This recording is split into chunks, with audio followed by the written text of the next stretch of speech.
Play sit and go tournaments 24/7 only on Ace 2-3. This game involves an element of financial risk and may be addictive. Please play responsibly and at your own risk.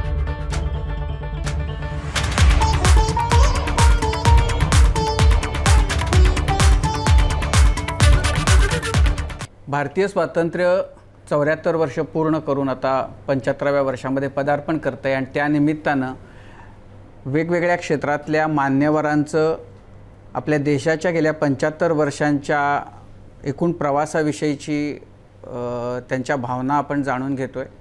आणि या कार्यक्रमात आत्ता महाराष्ट्र नवनिर्माण सेनेचे अध्यक्ष राज ठाकरे आज आत्ता माझ्याबरोबर आहेत. राजजी, 75व्या वर्षात आपण पदार्पण करतो आहे आणि आपण जर बघितलं तर गेल्या 75 वर्षामध्ये देशाची जी एक प्रवास आहे, आपल्याबरोबरच्या भारताच्या बरोबर स्वतंत्र झालेल्या देशांशी जर आपण तुलना केली तर पाकिस्तानशी तुलना केली तर असं लक्षात येतं की आपण खूप मोठी भरारी घेतलेली आहे. चीनशी कंपेअर केलं तर असं लक्षात येतं की अनेक गोष्टी आपल्याला अजूनही साध्य करायच्या बाकी राहिलेल्या आहेत. पण ह्या 75 वर्षाचा एकंदरीत जो प्रवास आहे त्याच्यामध्ये अनेक गोष्टी आपण कमावल्या, काही गोष्टी आपल्याला नाहीत करता आल्या. एक राजकारणात काम करणारा माणूस म्हणूनच नव्हे तर एक व्यक्ती म्हणून पण जेव्हा ह्या 75 वर्षांकडे तुम्ही बघताय तेव्हा तुम्हाला काय ठसठशीतपणानं जाणवत आहे? प्रगती आपण केली याबद्दल काही निश्चित प्रगती केली, परंतु याचा अर्थ रस्ते बांधणं आणि फ्लायओव्हर्स बांधणं किंवा हातामध्ये मोबाईल येणं याला मी काही नुसती प्रगती मानणार नाही. मुळात आपण देश म्हणून विचार करत असताना याच्यामध्ये काही वैचारिक प्रगती झाली का? देश म्हणून आपण कधी विचार करतोय का की आपण भागाभागांमध्ये आपण अजूनही विचार करतो आहोत?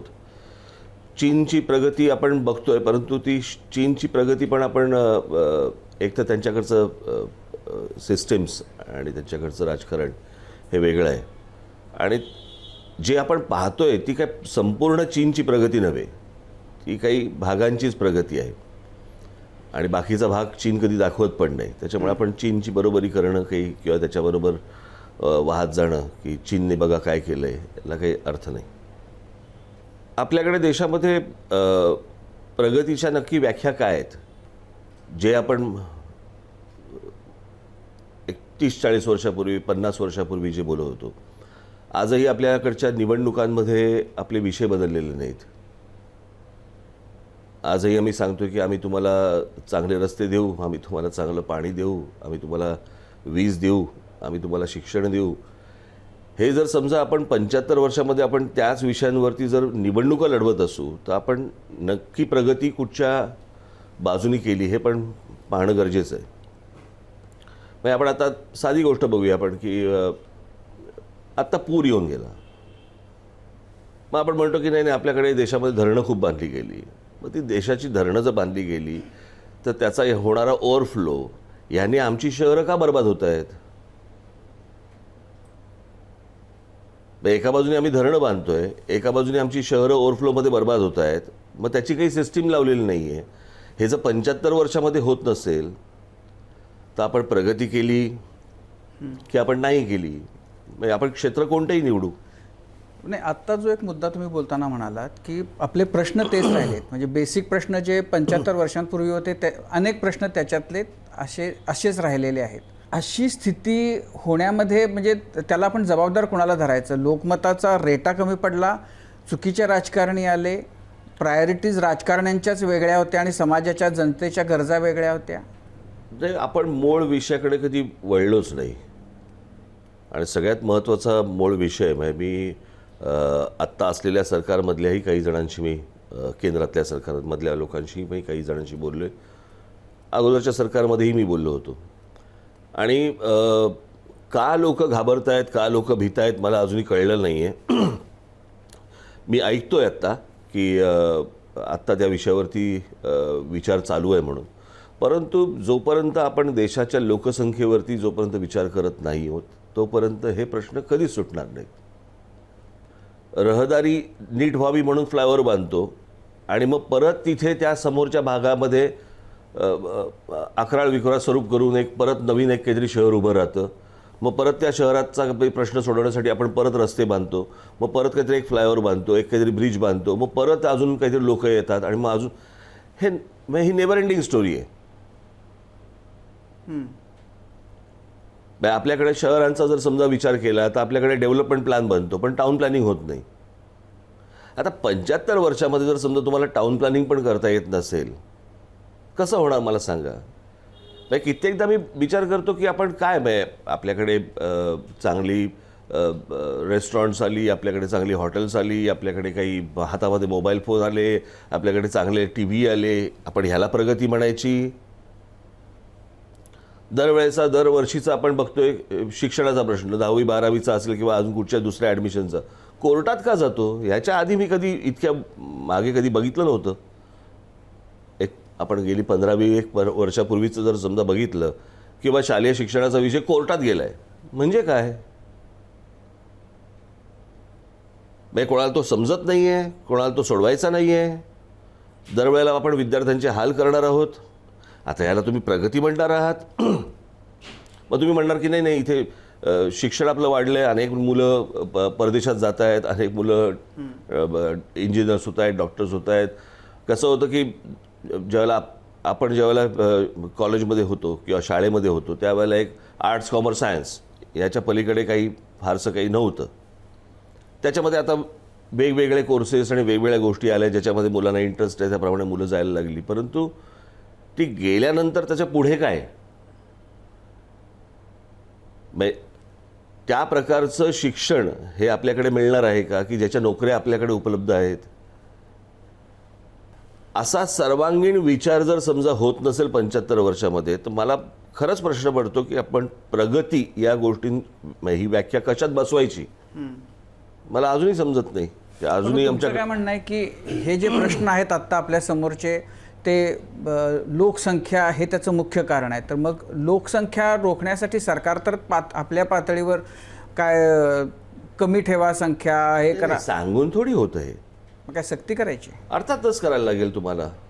अनेक देशांमध्ये ह्या सगळ्या गोष्टी झाल्या. सक्ती म्हणजे लगेच तुम्ही अगदी लगेच संजय गांधी लगेच म्हणजे तोच मुद्दा येईल की तसं नाही आहे. शेवटी तुम्ही त्यांना काही कमी मुलं जर समजा तुम्हाला झाली तर त्याच्यामध्ये तुम्ही त्यांना काही बेनिफिट्स देणार आहात का. त्यांना म्हणजे तुम्हाला शेवटी ह्या सगळ्या गोष्टी करण्यासाठी त्या जनतेला प्रोत्साहन पण द्यावं लागेल. त्यांना काही त्याच्यामधनं काही फायदेही झाले पाहिजे. आत्ता उदाहरणार्थ उत्तर प्रदेशमध्ये तिथं सरकार अशी भूमिका घेऊन आहे की जर तुम्हाला सरकारी नोकरी हवी असेल किंवा तुम्हाला सरकारी योजनांचा लाभ घ्यायचा असेल तर ज्यांना 2पेक्षा कमी मुलं आहेत अशांनाच तो मिळेल. पण त्याच्याबद्दल विश्व हिंदू परिषदेसारख्या काही संस्थांनी विरोध केला त्याला आणि त्यांचं असं म्हणणं आहे की याच्यामुळे हिंदूंचीच संख्या कमी होईल. तर म्हणून माझं तेच म्हणणं आहे ना की आपण ह्या सगळ्या गोष्टी ज्या हिंदू मुसलमान असं जे बघतोय ना, सरसकट का नाही गोष्ट होऊ शकत. नाही, सरसकट करायची म्हणजे सक्तीच करावी लागेल. सक्तीच करायची. मग मला एक गोष्ट कळत नाही की तुम्ही दारू पिऊन गाडी चालवल्यावरती तुम्ही जर सक्ती करता, तुम्ही त्याला काय जेलमध्ये टाकता किंवा त्याला काय पैसे मोजायला सांगता, ज्याच्यातनं तुमच्या एक गोष्ट लक्षात आली की दारू पिऊन गाडी चालवणाऱ्यांची संख्या कमी झाली. आता जिकडे सांगून जर समजत नसेल तर काही वेळेला काही गोष्टींची सक्ती तुम्हाला करावी लागते काही चांगल्या रिझल्टसाठी. नाही, पण आपण लोकशाही देशामध्ये प्रश्न परत तोच आहे ना. लोकशाही ही जर समजा आपल्याला जर मारक ठरत असेल काही गोष्टींमध्ये, म्हणतोय मी, कळलं का, काही गोष्टींमध्ये तुम्हाला निर्णय हे घ्यावेच लागतील ना, त्याला काही इलाज नाही आहे.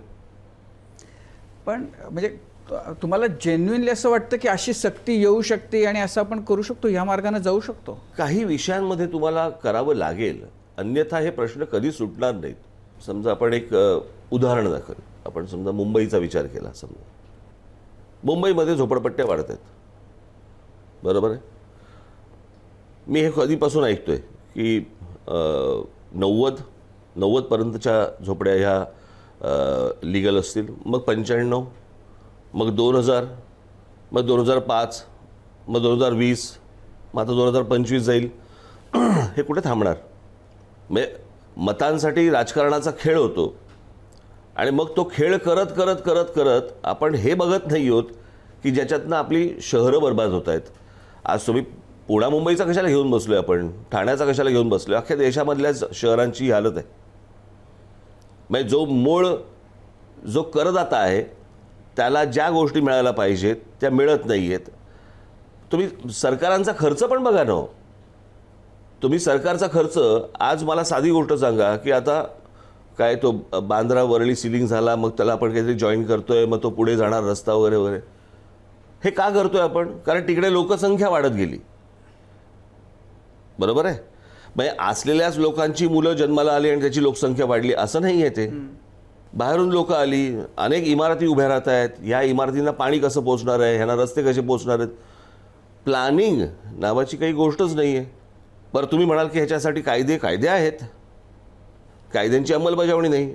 मग जर अंमलबजावणी होत नसेल तर ती अंमलबजावणी कशी लोकशाही मार्गाने करायची?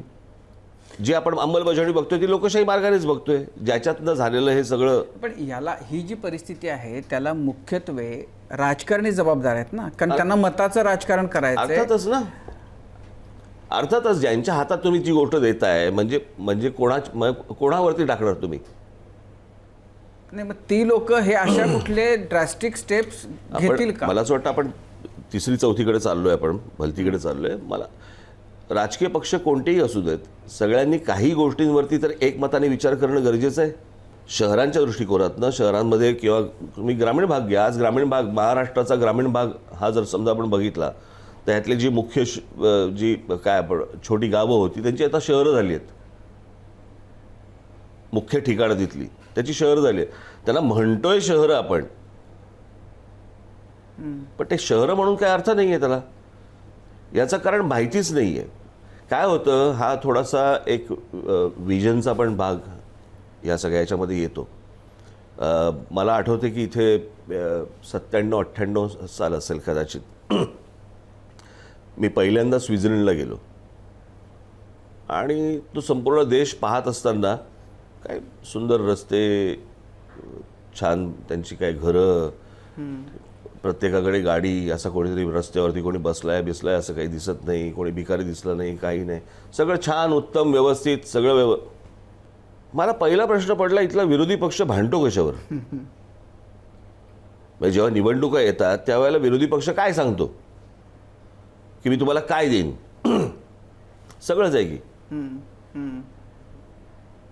बरोबर आहे.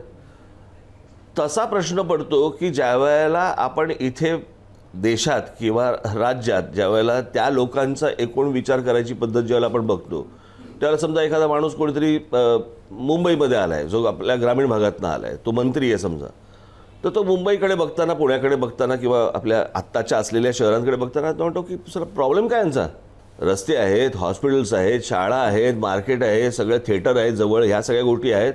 आमच्याकडे तर रस्ते पण नाहीत, आमच्याकडे तर लोडशेडिंग चालू आहे, आमच्याकडे पाणी पण वेळेवरती येत नाही, 4-4 दिवस पाणी पण येत. आता तो पर्स्पेक्टिव्ह घेऊन ज्यावेळेला शहरांकडे पाहतो त्यावेळेला तो म्हणतो की बरं चाललंय की. इथला विरोधी पक्ष कशावर टीका करत असेल असं ते म्हणत असतात. सो मला फक्त एवढंच म्हणायचं आहे की असं नाही आहे की जसं आपण आज दुबईचं घेऊया ना, एक उदाहरण म्हणून सांगतो. दुबईमध्ये अरबांची सगळ्यात मोठी जर मोठी एक कमाल गोष्ट जर कुठची असेल तर त्यांच्या हे लक्षात आलं की आपल्याकडे पैसे आहेत, पण ज्या प्रकारे आपल्याला देश उभा करायचा आहे त्या प्रकारचं विजन नाही. आता मी जे बोलतो ते लगेच तुम्ही तिथे जाऊ नका.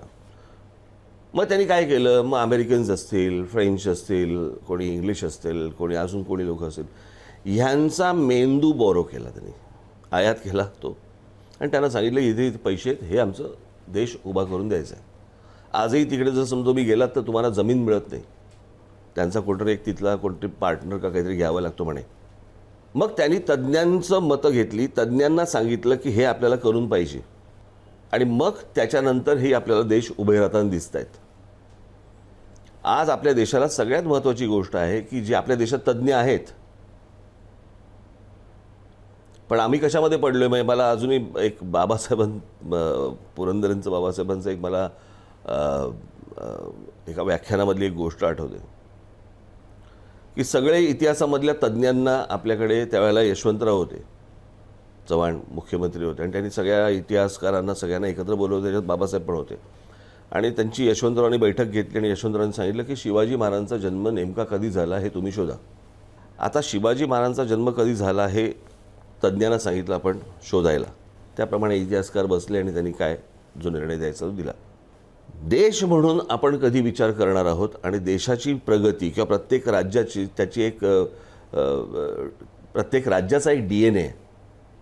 त्या DNA प्रमाणे जर समजा त्या तज्ज्ञांनी ठरवलं की इथे ही गोष्ट यायला पाहिजे, इथे ही गोष्ट यायला पाहिजे, मग एकाच कुठच्यातरी राज्यावरती प्रगती होते आणि त्याच्यावरतीच लोड येतोय असं होणार नाही. तुम्ही जो लोकशाही मार्ग जो म्हणताय ना तो लोकशाही मार्ग हा आहे. परंतु याच्यामध्ये जर समजा नुसतंच मतांची गणितं मांडत बसलो आपण तर आपल्या देशामध्ये कधीच प्रगती होणार नाही. आणि मग प्रगतीच्या व्याख्या ह्या त्यांच्या त्यांच्या विजनप्रमाणेच येणार. त्या नाही, आपण सुरुवात जी केली तर पंडित नेहरूंनी सगळ्या क्षेत्रामध्ये आणलंच ना योगदान तर मोठं. त्यामुळं त्यांनी सुरुवात तर चांगली करून दिली.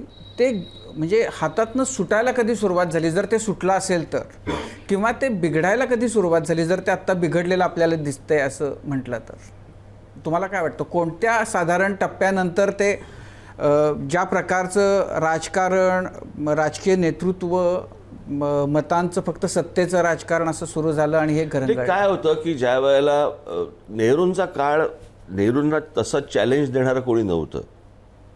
पण इंदिरा गांधींच्या काळामध्ये चॅलेंजेस सुरू झाली. मग ती राज्यांमधनं सुरू झाली आणि सगळ्यांमधनं. सो जो देशाकडे जो फोकस असायला पाहिजे होता तो अंतर्गत पक्षामध्ये तो फोकस जास्ती. म्हणजे इंदिरा गांधींनी केलेल्या अनेक काही चांगल्या योजना असतील, अनेक काही गोष्टी असतील. परंतु नंतर झालं असं की ह्या सर्व राजकारण्यांचा फोकस अंतर्गत राजकारणामध्ये तो इतका गुरफटले गेले ते सगळेच जण की ज्या प्रकारे देशाकडे लक्ष द्यायला पाहिजे त्याप्रमाणे दिलं गेलं नाही देश म्हणून. आणि मग काय तर मग माझं राज्य, माझा मतदारसंघ, माझ्याकडच्या लोकांचं आता मी माझ्याकडे ही योजना आणतो, माझं कर्तव्य संपलं, इथपर्यंतच राहिलं ते. नाही, पण तेही जर प्रत्येकानं आपल्या आपल्या पुरतं जरी केलं असतं तरी मग हा प्रश्न नसताच आला नाही ना. पण तुम्ही जर समजा आपण बघितलं तर त्या लोकांना, जसं मला असं वाटतं कैरो होते नेहरूंच्या काळात होते त्यावेळेला, त्यांनी पंजाबचा पाण्याचा प्रश्न सोडवला तेव्हा. त्याच काळामध्ये मला असं वाटतं यशवंतराव होते. यशवंतरावांच्या काळामध्ये देखील आपल्याकडे महाराष्ट्रामध्ये खूप मोठी चांगली धरणं झाली. पण झालं असं की परत तोच एक पट्टा की परत पश्चिम महाराष्ट्रामध्ये या गोष्टी झाल्या. यशवंतरावांचं लक्ष हे त्या भागामध्ये जास्ती काय म्हणू आपण रेंगाळलं गेलं किंवा यशवंतरावांनी इतरही काही योजना आणल्या असतील. परंतु आता मला असं वाटतं की आपल्याकडची सगळ्यात मोठी जर चांगली योजना म्हणून जर आपण बघितलं तर मला असं वाटतं रोजगार हमी योजना. अनेक लोकांनी राज्यांचा, देशाचा विचार केला नाही अशातला भाग नाही आहे, आजही करत असतील. परंतु ज्या प्रकारचा स्कोप त्यांना मिळायला पाहिजे होता त्या प्रकारचा त्यांना मिळाला नाही, त्या लोकांना मिळाला नाही. माझं आजही मत आहे की राजकीय काय तुमचे अभिनिवेश असतील बा राजकीय काही तुमचे विचारधारा असतील वगैरे वगैरे हे सोडून द्या. पण एक 5-10 देशासाठीच्या गोष्टींसाठी की बाबा हे आपल्याला असं असं करायला लागेल आणि ह्याच्यासाठी ही तज्ज्ञ मंडळी आपल्याला सांगतील, त्याप्रमाणे उद्या माझं सरकार असेल तर माझं सरकार, तुमचं सरकार असेल तर तुमचं सरकार. परंतु ह्या गोष्टी पूर्ण झाल्या पाहिजेत. हे ज्या दिवशी या देशामध्ये होईल त्या दिवशी याला काहीतरी 74चे 75 आणि 75चे 76 याला काहीतरी अर्थ निर्माण होईल. नाही, आपण आत्ता बघतोय सर की म्हणजे गेल्या काही वर्षांमध्ये, खास करून 20-25 वर्षांमध्ये आपलं राजकारण आणि समाजकारणाचाही पोत बदलला आहे. म्हणजे ते 2 पातळ्यांवर आहेत. एकीकडं प्रादेशिक अस्मिता फार टोकदार होत चाललेल्या आहेत आणि दुसरीकडं राजकारणामधलं, समाजकारणामध्ये जात, धर्म, भाषा याच्या, तर हे सगळं म्हणजे एकूण देशाच्या भवितव्यावर त्याच्यामुळे प्रश्नचिन्ह निर्माण होतं. मी आता काही देश किंवा बाकीच्या राज्यांचं मला फारसं तिथलं काही कल्पना नाही. परंतु महाराष्ट्राबद्दल जर समजा आपण बोलायचं झालं तर महाराष्ट्रामध्ये जाती पहिल्यापासून होत्याच. प्रत्येकाला आपल्या जातीबद्दल एक अभिमान होता किंवा जातीवरती मतदान पण व्हायचं, आजही होतं. मला सध्या महाराष्ट्रामध्ये असं दिसतंय की जातीबद्दलचा अभिमान हा आहेच, पण दुसऱ्याच्या जातीबद्दलचा द्वेष वाढत गेला आहे. आणि हे महाराष्ट्राच्या एकूण त्याचा जो एक काय म्हणू त्याला एक सांस्कृतिक आणि सगळा जो चेहरा महाराष्ट्राचा आत्तापर्यंतचा होता, ह्याला ते डाग लावणार आहे. की जात असते प्रत्येकाला आपल्या जातीबद्दल काही ना काहीतरी असतं, पण दुसऱ्या जातीबद्दल द्वेष हा वाटणं आणि मग त्याच्या जातीच्या नावाने ठोठो करत राहणं कोणी कुठच्याही जाती, हे कधी महाराष्ट्रात नव्हतं. हे गेल्या 20-25 वर्षामध्ये 20-1 वर्षामध्ये सुरू झालं. आणि प्रादेशिक अस्मिता हा जर समजा आपण विषय बघितला तर एक गोष्ट आपण पाहणं गरजेचं आहे की प्रादेशिक अस्मिता म्हणजे काय. प्रादेशिक अस्मिता, एखादा समजा माणूस, आपण मराठी आहोत, आपण जाऊन सांगतो की मी मराठी आहे. मी मराठी आहे म्हणजे काय, मी मराठी भाषा बोलणारा माणूस आहे, बरोबर की नाही. या महाराष्ट्र हा जो भाग आहे, या भागामध्ये आम्ही मराठी बोलणारी लोक, बरोबर, या भागामध्ये तामिळ बोलणारी लोक, या भागामध्ये गुजराती बोलणारी लोक, या भागामध्ये बंगाली बोलणारी लोक. सो भाषा सगळ्यात महत्त्वाची. आणि ह्या भाषा आणि त्यातनं निर्माण होणारी संस्कृती ह्या देश निर्माण व्हायच्या पण अगोदरपासून आहेत, तर त्या मुळात असणारच आहेत. पण माझी भाषा आणि माझी संस्कृती दुसऱ्यांवरती लादण्यासाठी दुसऱ्या भाषेला किंवा दुसऱ्या लोकांना कमजोर करणं, म्हणजे हे आपण किती वर्ष बघतोय की उत्तरेची लॉबी बघते आणि मग दक्षिणेची लॉबी मग कुरकुर करत राहते, मग दक्षिणेतला कोणतरी वरती येतो, मग काहीतरी उत्तरेमध्ये तिकडे लफडी होत. का पाहिजे आपल्याला हे? आपण पूर्व पश्चिम उत्तर दक्षिण असा जो आपण भारत आजपर्यंत बघत आलो, ह्याच्यातनं ह्या सगळ्या गोष्टी आजपर्यंत घडलेल्या आहेत आणि त्याच्यातनं बिघडलेल्या आहेत. मग माझं अस्तित्व काय, मग मी कधी तिकडे बसणार? मला असं वाटतं त्याला एक प्रकारचं देश म्हणून काही प्लॅनिंगच नाही आहे. नाही, आपण देश म्हणून एकत्र तेव्हाच आलो म्हणजे जेव्हा आपण आपल्या प्रादेशिक अस्मिता ज्या आहेत त्या थोड्या बाजूला ठेवल्या आणि देश म्हणून एकत्र आलो. जेव्हा आपण म्हणजे महाराष्ट्र असेल, म्हणजे ह्या भाषिक समूह जे होते ते पूर्वीही होते, जेव्हा देशही नव्हता तेव्हापासून होते, ही गोष्ट खरी आहे. बरोबर आहे. तेव्हा त्या बाजूला ठेवल्या गेल्या काही काळांपुरता, जेव्हा असं वाटलं की हा देश म्हणून देश एकत्र येईल. पण त्यात शेवटी देश चालवणारा कोण आहेत? माणसंच ना. पण त्यांच्या जर ह्या अस्मिता टोकदार होत गेल्या तर त्या देशाच्या ऐक्याच्या मुळावर आज आपण बघूया ना, आज आपण साधी गोष्ट बघूया की आजपर्यंतचा देशामधला जर समजा पंतप्रधान हा जर समजा आपण बघितला तर तो पंतप्रधान आज एक कोण तुमचे देवेगौडा किंवा नरसिंहराव, 1-2-3 जण सोडले, सगळे उत्तर प्रदेशात नाहीत, बिहारमधनं पण नाही आहेत, पंजाबमधनं पण नाही आहेत, मध्य प्रदेशातनं पण नाही आहेत, फक्त उत्तर प्रदेशात नाहीत. पंजाबचे झाले ना मनमोहन सिंग एक. पण ते पंजाबचे असं म्हणता नाही येणार त्यांना. तुम्ही म्हणजे ते काय पंजाबमधनं निवडून आले आणि मग त्यांना पंतप्रधान झाले असं नाही आहे त्यांचं. म्हणजे तुम्ही एखादा शीख माणूस बसलाय पंतप्रधान पदावर, पण त्याची मुळं आहेत ना पंजाबमध्ये, ती असतील, पण ते पंजाब म्हणून नाही. मला सांगा, ह्या सगळ्यांनी निवडणुकाच उत्तर प्रदेशमधून लढवल्या. जवाहरलाल नेहरू असतील किंवा इंदिरा गांधी असतील किंवा राजीव गांधी असतील किंवा अटल बिहारी वाजपेयी असतील, आता मोदी पण घ्या, नरेंद्र मोदी पण घ्या. पण मोदींना पण काही उत्तर प्रदेशचं नाही म्हणणार ना, तो गुजरातीच आहेत ते. बरोबर आहे, परंतु लढवायला उत्तर प्रदेश काय होतं, तुम्ही एक गोष्ट लक्षात घ्या ना, की मग उत्तर प्रदेश, मग दक्षिणेतले लोक म्हणतात मग आमच्याकडनं का नाही. इथे हा जो भेदभाव सगळा सुरू होतो ना, या भेदभावाची कारणच माणसं असतात ना. मी तुम्हाला आठवत असेल तर मी मागे पण ही गोष्ट बोललो होतो की जो माणूस पंतप्रधान असेल त्याच्यासाठी देशामधलं प्रत्येक राज्य हे समान मुलांसारखं असलं पाहिजे. हा माझा लाडका आणि हा माझा आवडत नाही असं करून होणार नाही ती गोष्ट. सो तसं माणसांकडनं ज्या वेळेला व्हायला लागतं त्यावेळेला ही परिस्थिती उद्भवते आणि मग त्याच्यामध्ये तो बॅलन्स सगळा जातो. मग तो गेला की मग आपण विचार करतो की अरे मग माझं काय, आमच्या राज्याचं काय, मग आमचा प्रतिनिधी कधी बसणार तिकडे. हे असं वरपासून जेव्हा येतं ते खाली जातीपर्यंत येतं.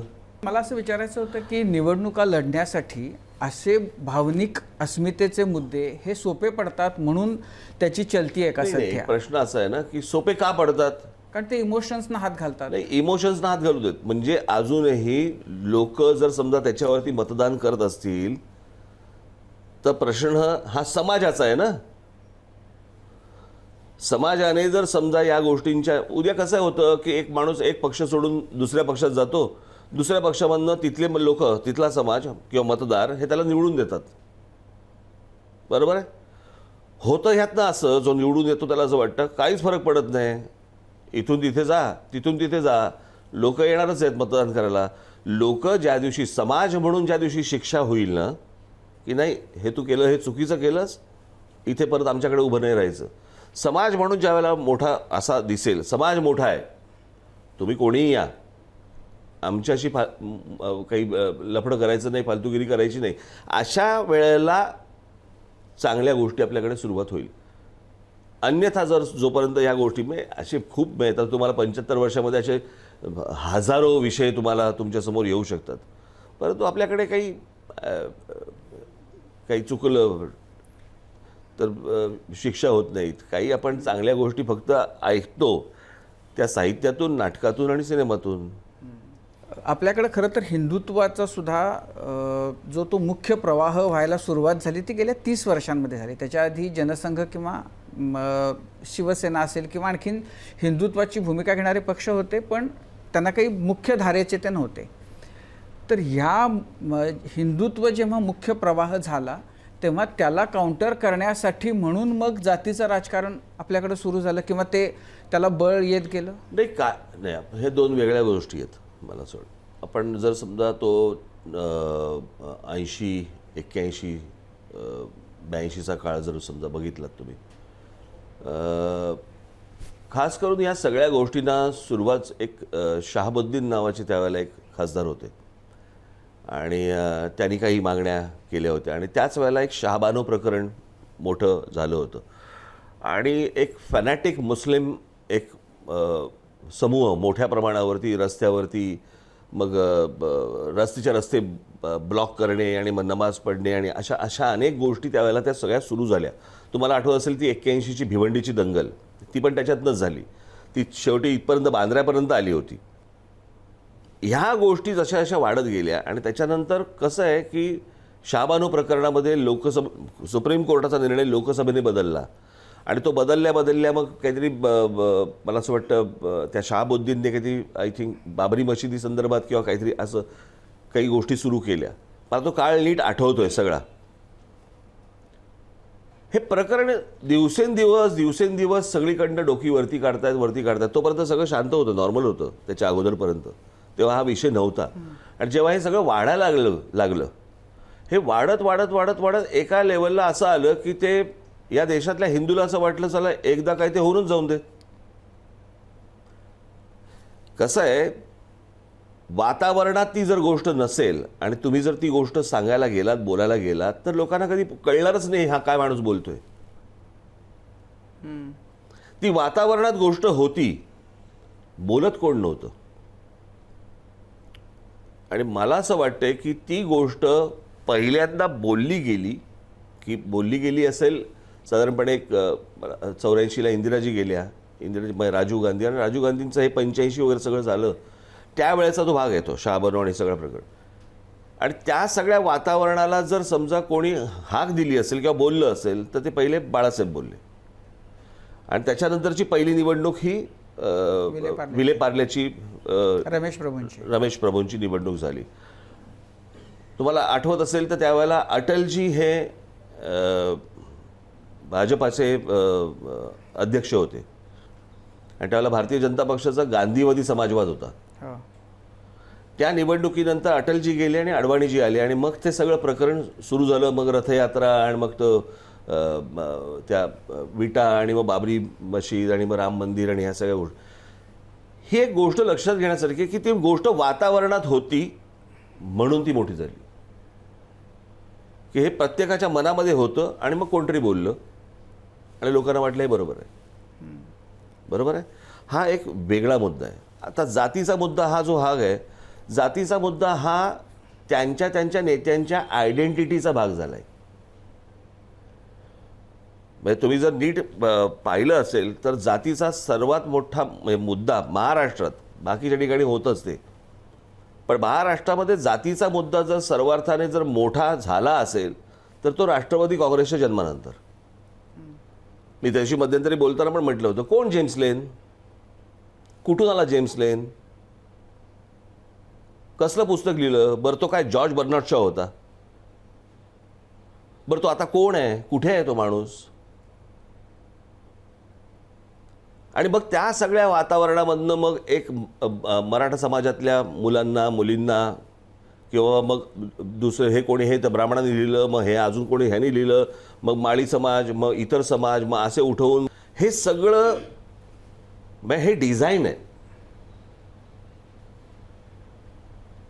आणि जर समजा तुम्ही बघितलं की मग ते कसं होतं की सगळ्यात सोपं होतं. मग शिवाजी महाराजांचा इतिहास चुकीचा सांगितला गेला, शिवाजी महाराजांचा त्यांच्या कॅरेक्टरवरती कोणीतरी काहीतरी बोललं, मग करणारी ह्या जातीची लोक आहेत, मग हेही बोलली. प्रत्यक्षात काय, मग मी तुम्हाला अगदी साधी गोष्ट सांगतो. ते कोण खेडेकर, कोणतरी खेडेकर म्हणून कोणतरी पुरुषोत्तम खेडेकर, त्यांचा एक मी त्याची कोणीतरी मला पाठवलं यूट्यूबवरती, एक जाधव नावाचा आपला एक मुलगा साताऱ्याचा, त्याने त्यांच्याशी फोनवरती बोललं की तुमच्या पुस्तकामध्ये तुम्ही लिहिलं आहे की मोरोपंत पिंगळे आणि ह्या सगळ्या लोकांनी शिवाजी महाराजांना विष दिलं आणि मग त्यांच्या तोंडावरती ते ओरडत होते म्हणून उशी दाबली आणि मग त्यांनी महाराजांना मारून टाकलं. हे संदर्भ तुम्ही कुठून आणलेत किंवा हे तुम्हाला कुठून कळलं? मी तुम्हाला ती व्हिडिओ तुम्हाला पाठवेन मी. तो शेवट असा आहे, ते कोण ते खेडेकर का काहीतरी ते म्हणे मला जे वाटेल ते मी लिहीन, संदर्भ असायला कशाला पाहिजे. मला असं वाटलं म्हणून मी ते लिहिलं. अहो पण त्या दरम्यान अनेक मुलांची माथी भडकली, परंतु ह्यांच्याही ह्यांनी असं लिहावं ह्याच्या मागे पण एक डिझाईन होतं ना. म्हणजे ज्या महाराष्ट्राने या देशाला विचार दिला तो महाराष्ट्र जातीपातीमध्ये खितपत ठेवायचा. पण मला मला अजूनही आठवते, जुन्या आपल्याकडे महाराष्ट्रामध्ये एक पद्धत होती, आजही असेल मला माहीत नाही. मग तुमचं नाव काय, मग तुम्ही सांगायचं मी राजू खांडेकर. अच्छा, म्हणजे कुणापैकी म्हणायची, कुणापैकीचा अर्थ जात कुठची तुझी, बरोबर आहे. हे इथपर्यंतच होतं. पण आता ह्या जातीचा माणूस, अहो हे सगळं शाळेपर्यंत प्रकरण आलं, कॉलेजपर्यंत प्रकरण आलं. आपण काय बोलतो आहोत, म्हणजे आपण महाराष्ट्राच्या प्रगतीचा विचार करायचा आहे की महाराष्ट्रामध्ये हे जे खितपत पडलेले जातीचे प्रश्न आहेत ह्याच्यामध्ये उड्या मारायच्या आहेत. राज्य मोठं झालं तर असलेल्या सगळ्यांनाच सगळ्या गोष्टी मिळणार आहेत. पण काही जणांच्या स्वार्थासाठी म्हणून ह्या सगळ्या गोष्टींमध्ये तुम्ही दऱ्या निर्माण करायच्या आणि त्याच्यातनं तुमचं फक्त राजकीय हित काय मिळवून घ्यायचं. हे मी इतक्या आपण कुठे चाललो आहे, आपण UP बिहारच्या लेवलला चाललो आहे. बरं, जे करतायत ते क्षणिक आहे, पण त्याचा होणारा जो परिणाम जो आहे तो भयंकर आहे.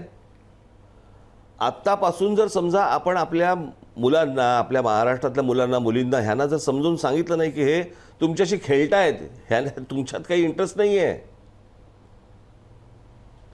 साधी गोष्ट घ्या ना, मराठा आरक्षण, मराठा समाजाला आरक्षण झाला खेळ सगळा. मी हे कधीपासून सांगतो, हे होणार नाही. मला आजही आठवतं की या महाराष्ट्रामध्ये इथे एक मोर्चा निघाला होता, एक बरीच वर्ष झाली त्याला, काँग्रेसचं सरकार असतानाची गोष्ट, ज्याच्या व्यासपीठावरती भाजपचे लोक होते, शिवसेनेचे होते, काँग्रेसचे होते, राष्ट्रवादीचे होते, अजून कोणी होते. मी म्हटलं की सगळ्यांना जर मान्य आहे मग प्रॉब्लेम कुठे आहे, प्रॉब्लेम कोण करतंय? कारण आपल्याकडे देशामध्ये प्रश्न सुटणं हा प्रॉब्लेम समजतात, तो रेंगाळत राहणं याच्यावरती अनेक लोकांची घरं भरत असतात. आणि हे जातीचं राजकारण, मला असं वाटतं जोपर्यंत महाराष्ट्रामधलं जातीचं राजकारण संपत नाही. म्हणजे तुमचा मध्यंतरी एका पुस्तकाचं त्याची प्रस्तावना मी लिहावी म्हणून माझ्याकडे आलं. पुस्तकाचं शीर्षक होतं काय असतं. तर मी म्हटलं की मी काय जात बी त्याच्यावरती मी काही लिहित नाही. म्हटलं नाही, पण आम्हाला प्रस्तावना तुमच्याकडनं पाहिजे. मग मी त्याच्यामध्ये प्रस्तावनेमध्ये लिहिलं की मला महाराष्ट्रामधली किंवा कुठचीही मला जर सगळ्या समाजामधली जर सगळ्यात चांगली संस्कृती जर कुठची मला वाटत असेल तर ती खाद्य संस्कृती आहे. आणि ती संस्कृती म्हणजे त्या काहीतरी काय असतं या विषयावरती त्याच्यात सगळ्या डिटेल्स होत्या की कुलदैवत कुठची, खाण्यापिण्याचे प्रकार कुठचे वगैरे. त्याच्यात त्या प्रस्तावनेत मी शेवटी लिहिलं आहे की जसं मी चुकत नसेल तर गुप्ते आजींनी जसं हे पुस्तक लिहिलेलं आहे तसं माझ्या महाराष्ट्रामधल्या प्रत्येक समाजातल्या प्रत्येक जातीतल्या आजीने असं पुस्तक लिहिलं पाहिजे आणि आपली संस्कृती अशी टिकली पाहिजे. पुढच्या येणाऱ्या सगळ्या काही म्हणू आपण त्याला मुलामुलींना सगळ्यांना हे समजलं पाहिजे. म्हणजे महाराष्ट्राचं हे वैभव आहे, हे वैभव समजलं पाहिजे. ते वैभव न समजता आपण हाणामाऱ्या करतोय. कोणीतरी येतंय आणि कोणीतरी स्वार्थासाठी म्हणून तुमच्या जातीजातींमध्ये तेढ निर्माण करते, कोणीतरी पुस्तकं लिहितंय आणि सांगतंय त्याला काही संदर्भ नाही, त्याच्या मागापिछा काही नाही त्याला. म्हणजे ह्या सगळ्या गोष्टीची आत्ताची जर आपण परिस्थिती पाहिली तर मला प्रश्न पडतो, आपण 75 वर्षामध्ये प्रगती केली की आपली वैचारिक अधोगती झाली? आणि मग प्रगती केली असेल तर प्रगती कोणत्या क्षेत्रात आणि अधोगती झाली असेल तर कोणत्या क्षेत्रात? मला असं वाटतं ह्याची मोजमाप करण्यासाठी एका समितीचं गठन करणं गरजेचं आहे. या 75 वर्षांमध्ये तुमच्या दृष्टीनं या देशाच्या घडणीमध्ये सगळ्यात महत्त्वाचं कॉन्ट्रीब्युशन देणाऱ्या तुमच्या मते व्यक्ती कोण आहेत? ते फक्त राजकारण किंवा असं नाही, एकूण वेगवेगळ्या क्षेत्रामध्ये. मी एकदा मागे आशाताईंचा सत्कार होता त्यावेळेला मी असं म्हटलं होतं की आपल्या देशातले साहित्यिक, आपल्या देशातले संगीतकार, आपल्या देशातले चित्रपट दिग्दर्शक, नाट्य दिग्दर्शक, नाट्य कलाकार, चित्रपट कलाकार, चित्रकार आणि अजून विविध क्षेत्रातले असे कवी वगैरे, ह्या सगळ्या लोकांचे आभार मानावे तितके कमी आहेत. कारण हा देश त्यांच्यामध्ये गुंतून पडला म्हणून जी वाट लागत गेली या देशाची त्याच्याकडे दुर्लक्ष झालं.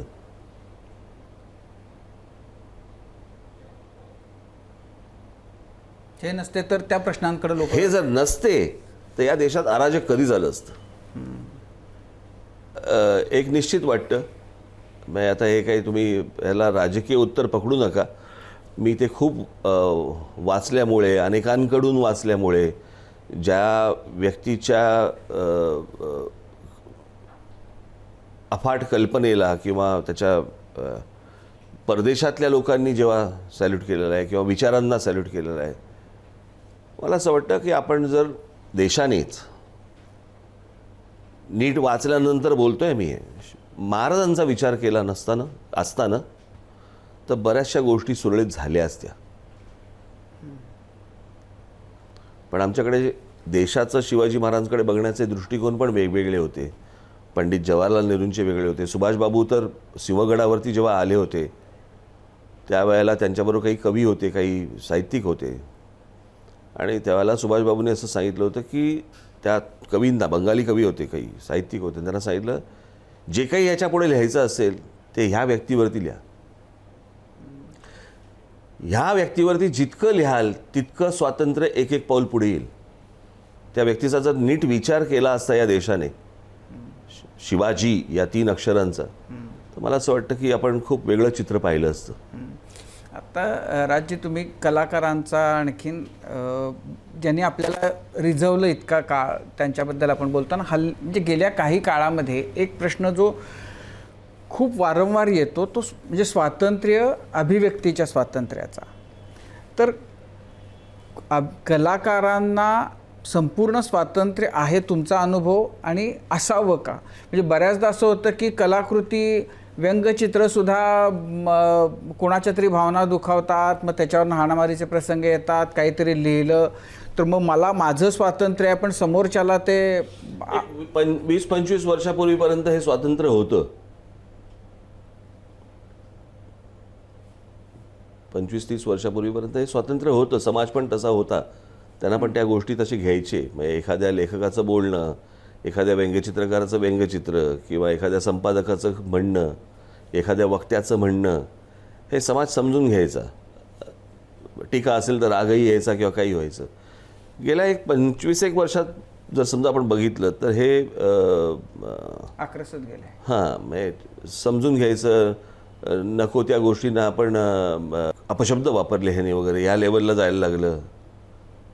हे तर सर्रास वापरले जायचे. म्हणजे आता मराठी भाषेमध्ये अशा अनेक गोष्टी आहेत की ज्याच्यामध्ये तर लोकांना असं वाटायला लागलं आता हे अपशब्द आहेत. आणि अनेक असे खास करून पत्रकारितेमध्ये पण हे खूप सुरू झालं आहे की ह्यांनी असा असा अपशब्द वापरला. तर मला असं वाटतं काही जुने लेख वाचलेले नसतील त्यांनी की मराठी भाषा कशी वापरली गेली आजपर्यंत. बरं, स्टॉलवर्ड सगळे मोठमोठ्या लोकांनी कशी भाषा वापरली आहे महाराष्ट्रातल्या हे त्यांना माहीत नसेल.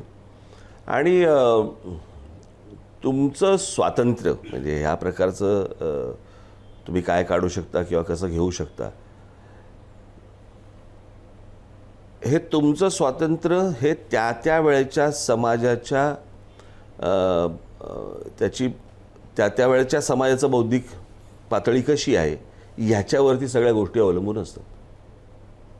म्हणजे हेच आज म्हणजे साधी गोष्ट आपण जर समजा आता माझ्याकडे बाबासाहेब आंबेडकरांच्या व्यंगचित्रांचं एक पुस्तक आहे, त्याशी अजून मला एकाने भेट दिलं. आता ते व्यंगचित्र आज केलं असतं तर बघा बाबासाहेबांचा अपमान झाला. पण तेच व्यंगचित्र 50 वर्षापूर्वी आली होती, त्याचं पुस्तक आहे. आत्ता आपण म्हणजे ह्या सगळ्या गोष्टी बोलत असताना म्हणजे भारताच्याबद्दल विचार करताना अर्थातच महाराष्ट्र ह्या 75 वर्षांमध्ये किती पुढं गेला आहे, तुम्हाला त्याच्याबद्दल किती समाधान किंवा आनंद आहे वेगवेगळ्या क्षेत्रांचा आपण विचार केला तर? मी पुन्हा मगाशी आपण ज्याच्यावरती बोललो तोच विषय आहे की आमच्याकडे मेडिकल कॉलेजेस वाढली आणि इंजिनिअरिंग कॉलेजेस वाढली आणि मग मेडिकल कॉलेजच्या फिया पण वाढल्या आणि मग त्यांची डोनेशन्स पण वाढली आणि मग इंजिनिअरिंग कॉलेजची कशात मोजायचं आहे? मग आपण मोजतोय कशामध्ये की आमच्याकडे पूर्वी आम्ही पूर्वी 22 तास लागायचे पुण्याला जायला, आता आम्ही 2 तासात जातो. जाऊन करतो काय? त्या शहराचं वाटोळं झालं. याचं कारण असं आहे की आपण एखादी गोष्ट करत असताना आपण त्याचं पुढे काय होणार आहे याचं विजन प्लॅनिंग आपल्याकडे नसतं.